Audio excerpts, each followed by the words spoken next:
Hello बच्चों, चलिए प्रश्न को पढ़ते हैं। इसमें दिया गया है कि सही विकल्प का चयन कीजिए। तो इसमें हमें दिया गया है कि गुरुत्वीय त्वरण जो है वो पृथ्वी के द्रव्यमान या फिर पिंड के द्रव्यमान पर निर्भर नहीं करता है। तो हमें ये बताना है कि गुरुत्वीय त्वरण पृथ्वी के द्रव्यमान पर निर्भर नहीं करता है या फिर पिंड के द्रव्यमान पर निर्भर नहीं करता है। तो चलिए बच्चों, इस प्रश्न की मूल अवधारणा सबसे पहले समझ लेते हैं। बच्चों, जो ये गुरुत्वीय त्वरण होता है वो देख लेते हैं क्या होता है। तो बच्चों, जो पृथ्वी किसी भी पिंड पर अगर बल लगाती है तो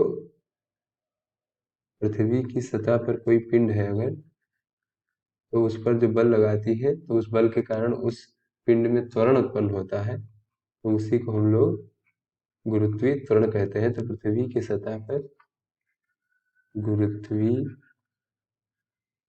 त्वरण का सूत्र देख लेते हैं क्या होता है। इसे बच्चों हम लोग स्मॉल जी से प्रदर्शित करते हैं। तो स्मॉल जी बराबर होता है capital G, capital M upon R का वर्ग। बच्चों, ये गुरुत्वीय त्वरण का सूत्र होता है, जहां पर जहां पर जो कैपिटल जी है ये सार्वभौमिक गुरुत्वाकर्षण नियतांक है, और जो कैपिटल एम है बच्चों ये पृथ्वी का द्रव्यमान है,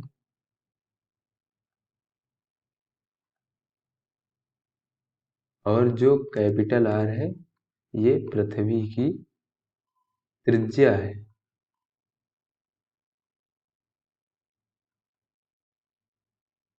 बच्चों, चलिए अपने प्रश्न को देखते हैं।